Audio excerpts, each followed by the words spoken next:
He lived in a shack but shook the world. A reclusive genius turned domestic terrorist. For 17 years he mailed bombs across America and signed them with one chilling word: Unabomber. Between 1978 and 1995, a series of mysterious and deadly packages began arriving at universities, airlines, and offices across the United States. They came without warning, handcrafted, precise, and deadly. These weren't the works of a chaotic madman. They were surgical, designed to maim, disfigure, and kill. The first victim was injured at Northwestern University. The bombings escalated, growing in sophistication and lethality. 3 people were killed. 23 more were injured, some losing fingers, eyes, or limbs. The FBI dubbed the case Unabomber, a combination of university and airline bomber. And so the public met their new invisible nightmare, the Unabomber. For nearly 2 decades, Ted Kaczynski eluded law enforcement. He lived in near-total isolation in a 10 by 12-foot cabin near Lincoln, Montana, without electricity, plumbing, or human contact. It was here he built his bombs, crafted with astounding precision from scraps, wood, and metal. No fingerprints, no mistakes. He even made the screws and tools by hand to avoid detection. This wasn't just violence. It was a manifesto delivered in shrapnel.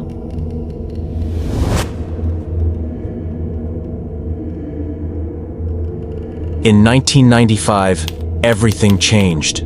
Kaczynski mailed a 35,000-word essay titled "Industrial Society and Its Future" to major newspapers, threatening to kill again unless it was published.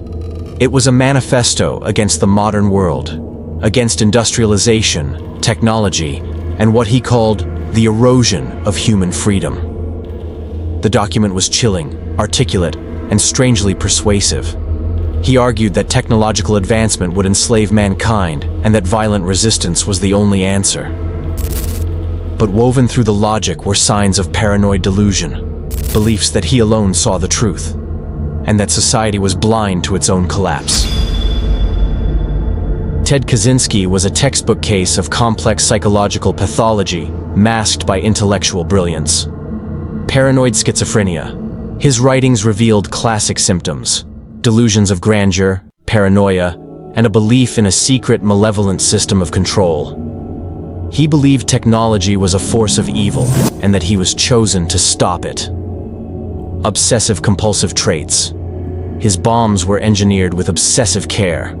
Every wire, every screw crafted by hand. His attention to detail wasn't just caution, it was compulsion. Social alienation. Long before he became a recluse, Kaczynski showed signs of emotional detachment. He struggled to connect, withdrew from society, and eventually rejected it completely. Kaczynski wasn't driven by impulse or sadism. He was cold, calculating, and consumed by ideology. In his mind, each bomb was a message, each victim a necessary sacrifice. Born in 1942, Kaczynski was a mathematical prodigy. At just 16, he entered Harvard University. But it wasn't a celebration, it was a fracture. There, he participated in psychological experiments that many believe scarred him deeply. He was unknowingly subjected to intense psychological stress and humiliation under the guise of academic research. The pressure, the isolation, and his internal struggles grew. He later earned a PhD in mathematics and briefly taught, but the seeds of alienation had already taken root. By the late 1960s, he had abandoned academia, retreating into the wilderness, where his mind sharpened on rage and resistance. The FBI's search for the Unabomber became one of the longest and costliest manhunts in U.S. history. For years, he left no forensic trace, no fingerprints, no clear origin for the bombs, no witnesses.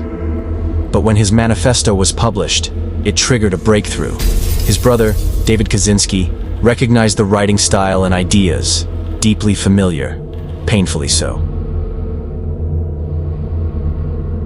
In 1996, the FBI raided the Montana cabin. Inside, they found bomb components, journals, and a live, ready-to-mail explosive. The ghost had a face. Ted Kaczynski. He was arrested without incident. No fight, just silence.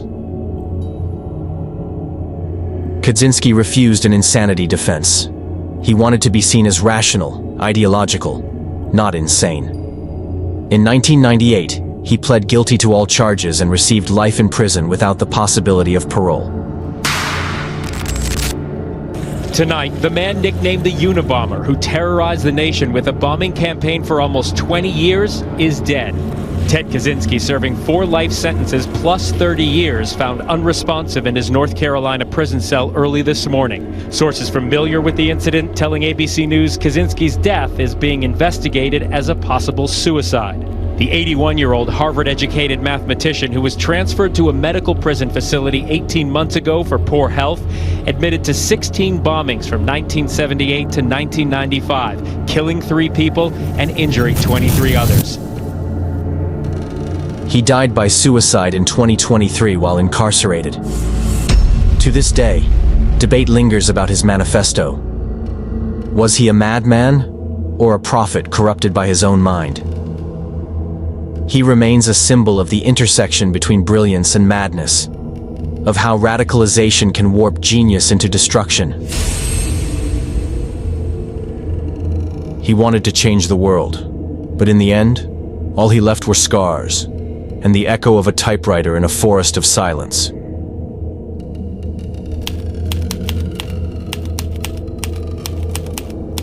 This has been Dark Corridor, where we walk the darkest paths of the human mind, so you don't have to walk them alone. Don't forget to subscribe and join us next time, where another corridor awaits.